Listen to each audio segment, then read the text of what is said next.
अस्सलामुअलैकुम। Debate room में खुश आमदीद। मैं उसामा जाहिद हूँ और यहाँ पर हम सबसे पहले डिस्कस करेंगे नेतन्याहू क्या ज़िंदा है या हलाक हो गया है, क्योंकि इस हवाले से सोशल मीडिया पर रूमर्स फैले हुए हैं और मुख्तलिफ तरह से इसको डिस्कस किया गया।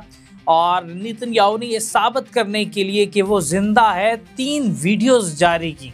तीनों वीडियोज़ को सोशल मीडिया सार्फिन ने AI जनरेटेड कहकर रिजेक्ट कर दिया और उन वीडियोज़ में से मुख्तलिफ तरह के उसमें जो नक़ाइस हैं वो तलाश किए गए और उनको मुख्तलिफ तरह से सोशल मीडिया पर अपने अपनी एडिटिंग के साथ फैलाया गया। अब देखना ये है कि आखिरकार सूरत हाल किस तरफ जाती दिखाई देती है। अगर नेतन्याहू हलाक हो चुका है तो ये भी एक क्रिटिकल सिचुएशन पैदा करने की एक और इक़दाम साबित हो सकते हैं, क्योंकि इससे पहले इजराइल और अमेरिका की जानिब से ईरान के सुप्रीम लीडर आयतुल्लाह ख़ामनेई को बमबारी करके शहीद कर दिया गया। ईरान ने उसके बाद इसी तरह तमाम खलीजी ममालिक को निशाना बनाया, जिसमें दुबई, बहरीन, कतर, कुवैत और इसी तरह तुर्की के अंदर भी एक बेस को निशाना बनाया। अगर नेतन्याहू हलाक हो जाता है तो ये जंग कतन यहाँ पे स्टॉप नहीं करेगी, बल्कि ये फैलती चली जाएगी। जिन अरब ममालिक का नुकसान हो चुका है वो उसका खुमियाजा कैसे भुगतेंगे, ये अभी आने वाले दिनों में मज़ीद आपको देखने को मिलेगा, क्योंकि जिन अरब ममालिक ने अपने आप को बनाने के लिए और सैर व सयाहत के फ़रोग़ के लिए 40 साल से ज़्यादा अर्सा सर्फ किया, सिर्फ 4 हफ्तों की बमबारी ने वो तमाम ममालिक को खाली करके रख दिया, जिसमें दुबई, अबू धाबी और इसके अलावा बहरीन, कुवैत, कतर, तमाम अरब ममालिक शामिल हैं। अब जो तुर्की के अंदर अटैक किया गया वो भी एक बहुत ही एक सिचुएशन थी जिसको हमने ब्रीक बीनी से देखा। तुर्की के अंदर जो बेस मौजूद है अमेरिकन, उसको ईरानी मिसाइल ने निशाना बनाया।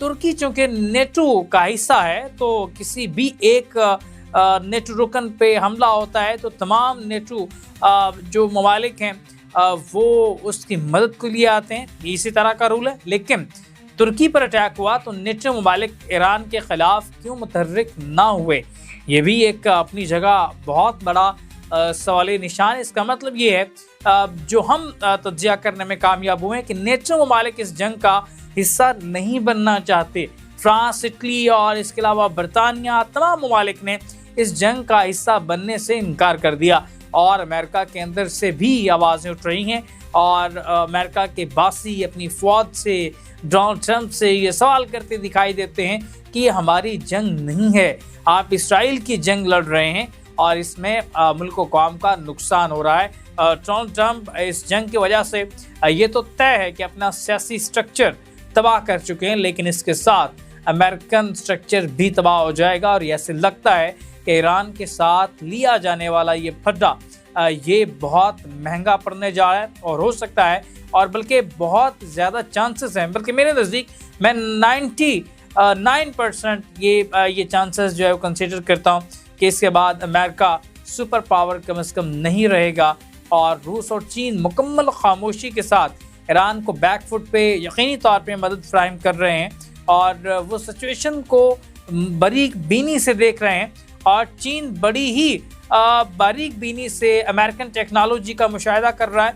कितनी देर में रिफिलिंग होती है, कहाँ किस किस एयर बेस से उनके जहाज़ उड़ते हैं, कौन से मिसाइल इस्तेमाल किए गए हैं, कौन से बम इस्तेमाल कर रहे हैं, उनको उनकी जो रेडियो लाइंस हैं उनको इंटरसेप्ट करने की कोशिश कर रहा है। और B-2 बमबार त्यारा जो अमेरिका का जदीद तरीन त्यारा समझा जाता है, चाइना ने यह भी क्लेम किया कि उन्होंने उसकी रेडियो लाइंस को इंटरसेप्ट किया है। तो इसका मतलब ये कि चाइना और रूस टेक्नोलॉजी के हवाले से अमेरिका को बड़ी बारीक बीनी से चेक कर रहे हैं और अमेरिका यहाँ पे सिर्फ़ और सिर्फ अपना और डोनाल्ड ट्रंप का नुकसान नहीं करेगा, बल्कि अपनी तमाम टेक्नोलॉजी खोल के रख जाएगा चाइना के सामने, जिसको आजमा रहा है और इन फ्यूचर ये बहुत बड़ा नुकसान साबित हो सकता है अमेरिका के लिए। और इजराइल उसने इस जंग को मजहबी टच दिया और नेतन्याहू ने अपने एक बयान में कहा कि ये तमाम जंग जो शुरू की गई है ये मसीहा की वापसी के लिए की गई है।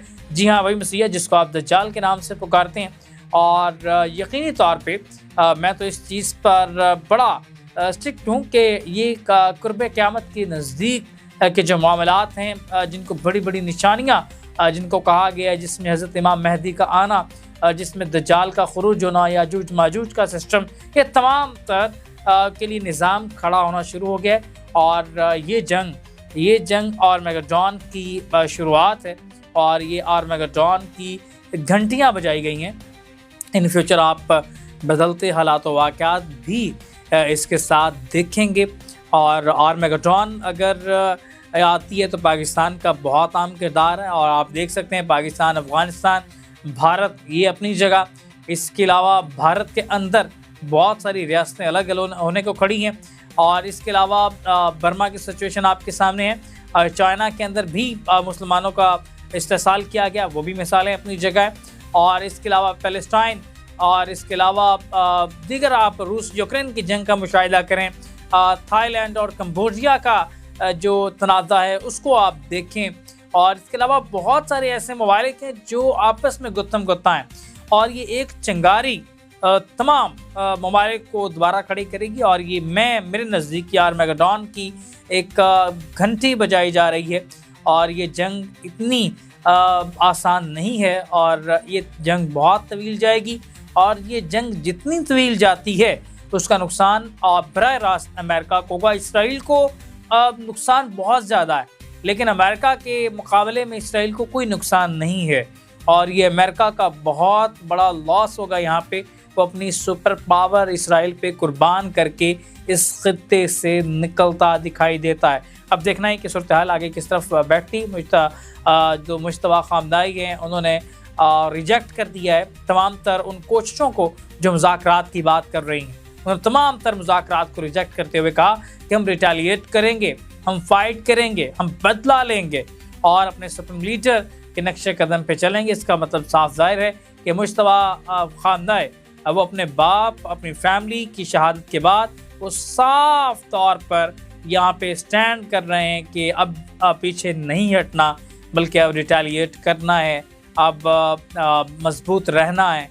और बड़ी ही बारीकी से एक बहुत अच्छी स्ट्रेटजी के साथ ईरान वॉर कर रहा है। मिसाइल फेंके जाते हैं इसराइल पे, और उनको इंटरसेप्ट करने के लिए इसराइली आयरन डोम हरकत में आता है। तो अगर 100 मिसाइल हैं तो उसमें तो 5 तो लग ही जाएंगे।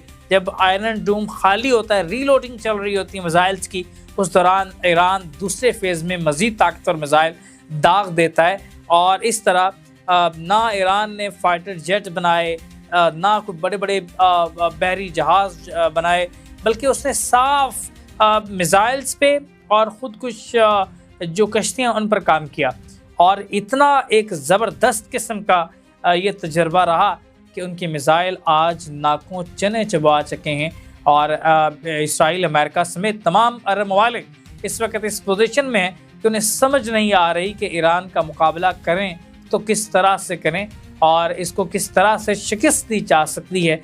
ये दर्द सर बन चुका है। और अरब इतने अब मैं लफ्ज़ यहाँ पे इस्तेमाल कर सकता हूँ, खस्सी हो चुके हैं कि वो जवाबी कार्रवाई नहीं कर रहे ईरान के साथ। बचाने वाला मुहाफिज अमेरिका भाग चुका, पीछे किसको बुलाएंगे?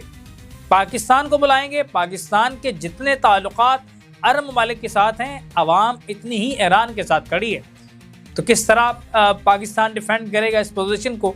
तो अरब इस वक्त निहत्ते हो चुके हैं, उनका मुहाफिज भाग चुके, जिन पे वो रिलाय करके एक अरसे तक अमेरिका इसराइल की तरफ देखते रहे। आज वो उनको बचाने के लिए मैदान में नहीं है। और अरब इस वक्त अरबों की तबाही का जो सीज़न है, जो चैप्टर है, उसका बाकायदा तौर पे आगाज़ होता आप देख रहे हैं। और जो सालों की मेहनत हफ्तों में उस पर पानी फेर दिया गया, ये अरबों की तबाही नहीं तो और क्या है।